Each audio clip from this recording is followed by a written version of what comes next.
اللہ تعالیٰ قرآن میں فرماتا ہے کہ یہ کافر لوگ مکھی کا پر تک نہیں بنا سکتے. مکھی کے پر کی تو دور کی بات ہے، اگر مکھی ان سے کوئی چیز چھین کے لے کے بھاگ جائے تو وہ اس سے چھڑا نہیں سکتے. اب میں آپ کو ایک مثال دیتا ہوں، سائنسدانوں نے ریسرچ کی ہے.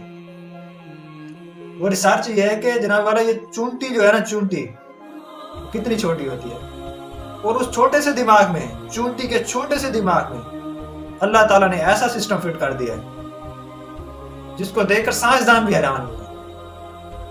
وہ یہ سوچنے پر مجبور ہے کہ اللہ تعالیٰ نے یہ سسٹم اس میں کیسے فٹ کیا. اب جو چونٹی ہے نا، وہ جب اپنا کھانا پینا یعنی سٹور کرتی ہے، گندم کا دانہ لے لیں، جب وہ گندم کا دانہ اپنی بل کے اندر سٹور، یعنی وہ زمین کے اندر سٹور کرتی ہے نا.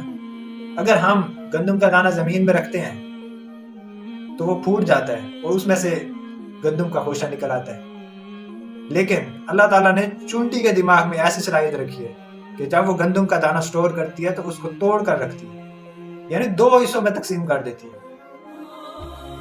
اللہ تعالیٰ نے چونٹی کے دماغ میں یہ صلاحیت رکھی. اور دوسری صلاحیت یہ رکھی ہے، وہ جب مطلب دھنیا کا جو بیج ہے اس کو جب سٹور کرتی ہے نا، تو سائنسدانوں نے اس چیز پر ریسرچ کی ہے.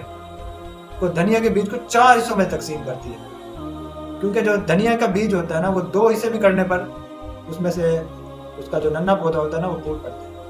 لیکن چونٹی کے دماغ میں اللہ تعالیٰ نے ایسی صلاحیت رکھی ہے کہ وہ اس کو 4 حصوں میں تقسیم کر کے رکھتی ہے. اللہ اکبر. اب جو سائنسدانوں کے آج کی جدید ٹیکنالوجی ہے، سائنس ہے، سائنس نے اتنی ترقی کر لی ہے.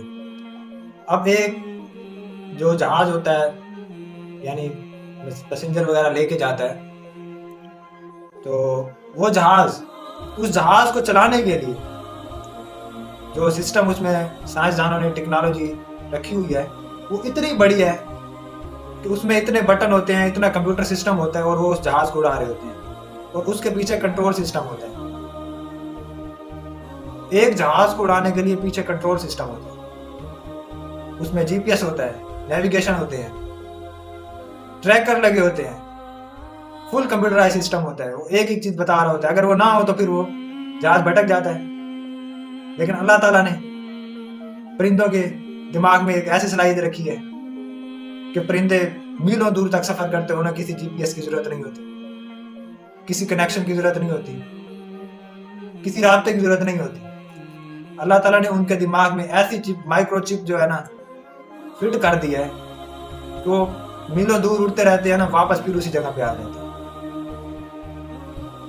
ایک چھوٹا سا دماغ ہے پرندے کو، اور ایک جہاز کو اڑانے کے لیے انہوں نے اتنا بڑا سسٹم بنایا ہوا، کنٹرول روم بنائے ہوئے ہیں. اور جہاز اگر وہ اس سے رابطہ ٹوٹ جاتا ہے تو جہاز پھر لینڈ نہیں کر سکتا.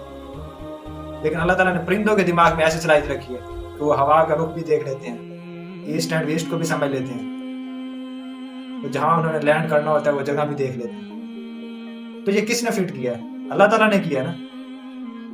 آج ہماری ٹیکنالوجی اتنی ہیوی ہے، اس کے باوجود بھی اتنے بڑے بڑے سسٹم انہوں نے ایک جہاز کو اڑانے کے لیے لگائے ہوئے ہیں. لیکن اللہ تعالیٰ نے پرندوں کے دماغ میں ایسی چپ فٹ کر دی ہے، ان کو کوئی مسئلہ ہی نہیں ہے. وہ میلوں دوروں سے اپنا شکار دیکھ لیتے ہیں، وہ فضا میں اڑ رہے ہوتے ہیں، ان کو نیچے زمین میں نظر آ رہا ہوتا ہے. تو یہ اللہ تعالیٰ کی قدرت نہیں ہے؟ اللہ تعالیٰ نے ان کو ایسا پیدا کیا، انہیں کسی چیز کی، کسی ٹیکنالوجی کی ضرورت نہیں. وہ بغیر ٹیکنالوجی کے جو ہے نا اپنا سفر طے کرتے ہیں، کوئی رابطہ نہیں ہوتا ان کا کسی کے ساتھ. تو یہ اللہ تعالیٰ کی قدرت ہے نا. تو یہ لوگ کیوں نہیں سمجھتے؟